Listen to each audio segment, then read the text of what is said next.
Hello students, आज हम chapter classification of elements यानी पीरियोडिक टेबल में जो टॉपिक ले रहे हैं उसका नाम है आयनिक रेडियस। हिंदी में क्या कहते हैं भाई? हिंदी में कहते हैं इसको आयनिक त्रिज्या। ठीक है बच्चों, इससे पहले हम लोग पढ़ चुके हैं एटॉमिक रेडियस। एटॉमिक रेडियस में मैंने आपको क्या बताया था कि किसी भी एटम के न्यूक्लियस और आउटर मोस्ट शेल के बीच की जो डिस्टेंस यानी दूरी होती है उसको हम कहते हैं एटॉमिक रेडियस यानी परमाणु त्रिज्या। आज हम बात कर रहे हैं आयनिक रेडियस की। तो बच्चों, आयनिक रेडियस क्या है?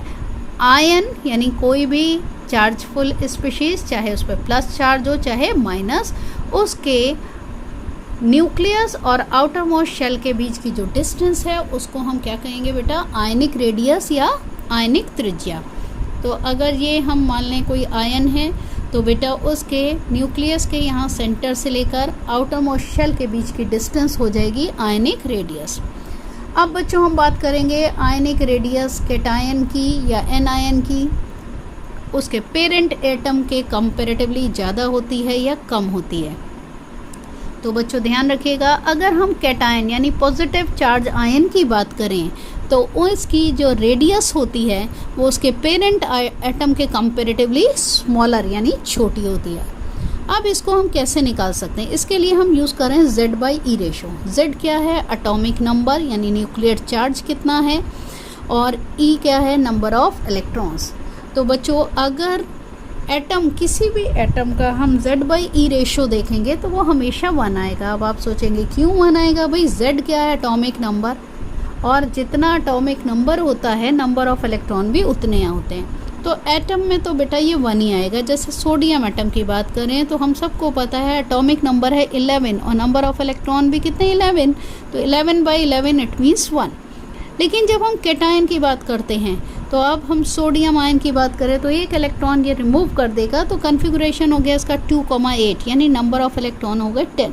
तो अब अगर Z/E देखोगे बेटा तो ये क्या होगा? 11/10 यानी 1.1। तो याद रखिएगा कि अगर Z/E रेशो एटम के कंपैरेटिवली इंक्रीज कर रहा है तो इसका मतलब उसका साइज डिक्रीज हो रहा है, यानी कैटायन का साइज अपने पेरेंट एटम से छोटा होता है। अब बच्चों हम बात करते हैं आयनिक रेडियस एनायन की। इसमें जस्ट रिवर्स केस है, यानी कि इनमें जो Z/E रेशो निकालोगे वो 1 से कम आएगा, लेकिन जो उसका साइज होगा वो पेरेंट एटम से बड़ा होगा। देखिएगा कैसे बच्चों, हमने क्लोराइड आयन लिया और क्लोरीन एटम लिया है। अब क्लोराइड आयन में सबको पता है कि एटॉमिक नंबर तो 17 है, लेकिन इलेक्ट्रॉन एक चूंकि उसने ले लिया है तो हो गए 18। तो 17/18 करोगे तो आंसर आएगा 0.95। और क्लोरीन एटम का लेते हैं तो क्या है? 17/17 यानी 1। तो अगर Z/E रेशो 1 से कम आ रहा है तो उस आयन का साइज एटम से क्या है? बड़ा है। और अगर Z/E रेशो का वैल्यू 1 से ज़्यादा आ रही है तो उस आयन का साइज एटम से छोटा है। बहुत इंपॉर्टेंट पॉइंट है बच्चों। Z/E रेशो बहुत सिंपल मेथड है जिससे आप सारी बात को बहुत क्लियर कर सकते हैं। अब इसके अलावा मैं कुछ एक इम्पॉर्टेंट टॉपिक और डिस्कस करना चाहूँगी यहाँ पे, जिस पे क्वेश्चनिंग बहुत होती है। तो बच्चों वो क्या है? आइसो इलेक्ट्रॉनिक को लेते हैं। अब आइसो इलेक्ट्रॉनिक क्या है? Iso means same, electronic means electrons. तो जिस भी आयंस में इलेक्ट्रॉन्स सेम होते हैं उसको हमको क्या कहते हैं भाई? Iso electronic. In Hindi it is called सम इलेक्ट्रॉनिक। ठीक है बच्चों, तो इसमें ध्यान रखिएगा कि हमको वो आयंस दिए जाते हैं जिसमें इलेक्ट्रॉन सेम है, लेकिन हमें उसका साइज़ सबका अलग होता है। तो सबके साइज़ के अकॉर्डिंग उसको इंक्रीजिंग या डिक्रीजिंग ऑर्डर में लगाने को दिया जाता है। तो बच्चों यहाँ पे एक बेसिक पॉइंट मैं दे रही हूँ, ध्यान रखिएगा। जिसका एटॉमिक नंबर जितना बड़ा होगा साइज़ उसका उतना ही छोटा होगा। फिर से समझ लीजिएगा कि size decreases with increase of atomic number. Atomic number आप बढ़ाओगे तो क्या होगा? साइज छोटा हो जाएगा, लेकिन नंबर ऑफ इलेक्ट्रॉन सभी में सेम है। एग्जांपल लेते हैं बच्चों, मैंने यहाँ लिया नाइट्राइड N3-। नाइट्रोजन जिसका एटॉमिक नंबर है 7, 3- मतलब 3 इलेक्ट्रॉन उसने ले लिए हैं, तभी वही 3- चार्ज आया। तो टोटल इलेक्ट्रॉन कितने हुए? 10। ऑक्सीजन जिसके पास 8 इलेक्ट्रॉन है, 2- चार्ज है, नहीं 2 इलेक्ट्रॉन इसने भी ले लिए, तो इलेक्ट्रॉन कितने हो गए? 10। फ्लोरीन 9 इलेक्ट्रॉन अपने हैं बेटा, एक इसने ले लिया, हो गए भाई इसके भी 10। नियॉन, उसका एटॉमिक नंबर ही 10 है। सोडियम आयन 11 एटॉमिक नंबर है, 11 इलेक्ट्रॉन थे, एक प्लस चार्ज, एट मीन्स इसने एक इलेक्ट्रॉन दे दिया, अगेन इसके पास 10 इलेक्ट्रॉन।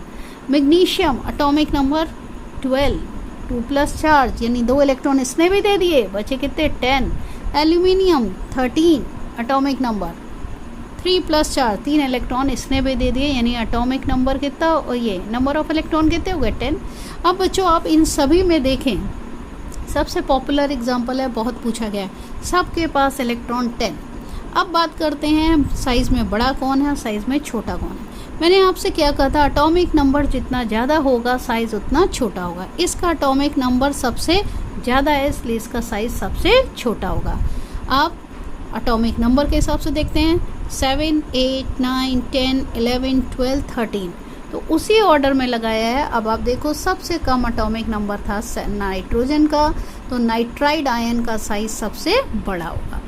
अब बच्चों एक चीज़ और डिस्कस करते हैं, अगर कोई हम एलिमेंट लें जिसके कैटायन की बात करें, जिस पे कभी चार्ज 1 है या चार्ज 2 हो जाए, यानी चार्ज चेंज हो रहा है, तो उसके साइज़ में क्या डिफरेंस आएगा। तो याद रखिएगा, जितना आप चार्ज बढ़ाएंगे यानी जितने इलेक्ट्रॉन वो डोनेट कर देगा, उतना ही उसका साइज़ छोटा हो जाएगा। जैसे मैंने यहाँ मैग्नीशियम का एग्जांपल लिया बच्चों, Mg प्लस 12 इलेक्ट्रॉन थे मैग्नीशियम के पास, एक उसने दे दिया, बचे कितने 11।